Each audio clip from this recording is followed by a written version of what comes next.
انا بحب خالص رز ليه. خلصته؟ خلصته هنا. هيبقى اخر حاجه عم تكسر. اكسر بالنص. اي حاجه عادي. انا موسوخ. بصوا احنا نوريهم وبس انا مش حابه انك تفتحي. جميل جمال. ما يهمناش. تعالى بقى على البطاطس. على البطاطس. تعالى بقى على الطحينه. بس انا خلطة الطحينه اللي عايزه معلقه وانا مش معايا معلقه. حتى شوكه يقرب بسرعه. يا الله هستنى كتير. مبحبش الطحينه قوي. بتحبي العلبه؟ دورين كده اهو.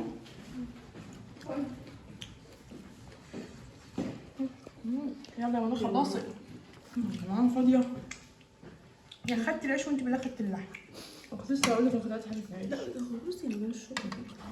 لا ما ينفع. انت عامله خلاف رقيق. ماشي خلاص خلاص يعني. بس